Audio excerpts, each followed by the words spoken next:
Tesla's AI Day. Oh, man, everyone's still buzzing about it, especially about some of Elon Musk's predictions. We're digging into all this today. Seems like you're especially interested in the Cybertruck robotaxi and then, of course, the Optimus robot. Yeah, I think the thing that has everyone talking is just, well, the audacity of it all, really. You know, it's like Musk is really trying to paint this picture of a future where your car is, well, it's not really just a car anymore. It's like it's your own personal chauffeur, maybe even a way to make some extra cash on the side. And then it's all part of this grand vision, this huge transportation network. Yeah, no, absolutely. I mean, let's break it down a bit.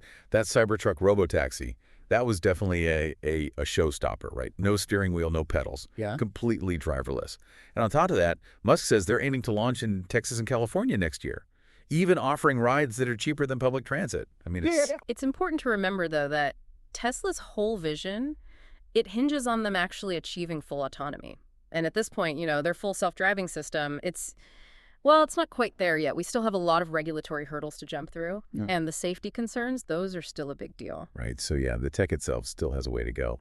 But what about the economic side of things?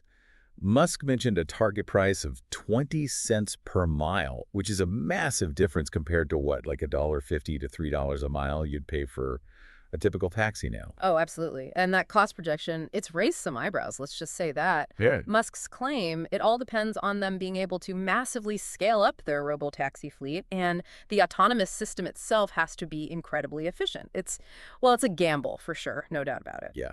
And then, like, driverless Cybertrucks weren't enough. They even teased a Robo van, too, something designed for group transport. Kind of unexpected for a company that's become, like, synonymous with individual car ownership, isn't it? It is, but when you think about it, it actually lines up with Musk's even grander vision, that Tesla network he keeps talking about. It's like, imagine a future where you can just hail a robotaxi or even rent out your own self-driving Tesla through their network. He wants to completely disrupt transportation as we know it. All right, so let's move on from robotaxis and talk about robots. Literally, Optimus, the Optimus robot, showed up again at AI Day. Yeah, and there's been a fair bit of skepticism around Optimus, especially after those first few demos, you remember? Those robots kind of like stumbling around in suits. But this year, it seems like the focus was less about the spectacle, you know, and more about actual functionality. Yeah, you're right. Gen 3, it wasn't exactly doing a dance routine or anything, but Musk did emphasize the progress they've made with the AI and, like, the dexterity. And there's a new twist this time, right? Because initially, Optimus was all about, like, factory work. But this new version, it seems like it's geared towards us, towards consumers. Makes you wonder what their plan is long term. Well, yeah, I mean, think about it. Developing robots that can actually function in our homes, you know, interacting with everyday stuff, that's a huge challenge. And one of the biggest hurdles is getting enough data to actually train these robots for real life situations. Right, of course, because it's not like they can just, download that information. Exactly. So Tesla's approach, they're using human operators to control and train the robots. It's like teaching them through imitation.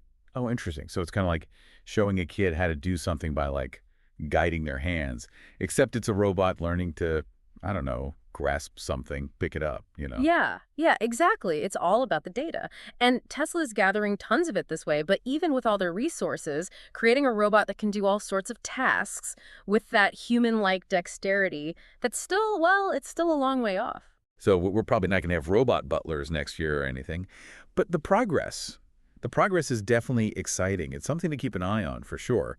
It's pretty clear Tesla is really pushing the limits here, pushing the boundaries. But there are definitely some big challenges ahead too, right? Oh, yeah, for sure. And there's a lot riding on whether they can actually pull it off. Tesla's stock price, well, a lot of it is based on whether investors believe Musk can deliver on all these big promises, these groundbreaking technologies he keeps talking about. Yeah, I get it.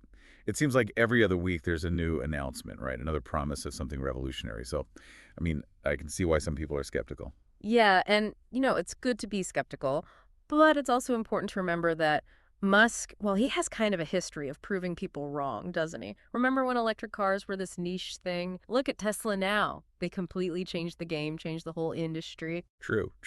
They're definitely not afraid to shake things up.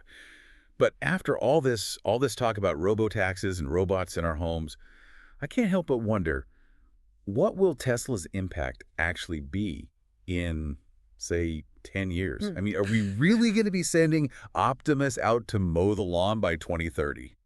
That's the million-dollar question, isn't it? To be honest, trying to predict the future is, well, it's almost impossible. But the fact that we're even asking these questions, I think it shows just how much Tesla has really captured our imaginations. They're really pushing the boundaries of what we thought was possible with technology. It makes you rethink things. Yeah, it really does. So we might not have all the answers right now, but one thing's for sure, Tesla's journey, it's going to be fascinating to watch. No matter what happens, whether they succeed or fail, they're pushing the whole tech world forward, and that's pretty incredible. And that brings us to the end of our deep dive. We've gone through the potential, all the challenges, and of course that sheer ambition that seems to drive all of Tesla's innovations. So now it's your turn.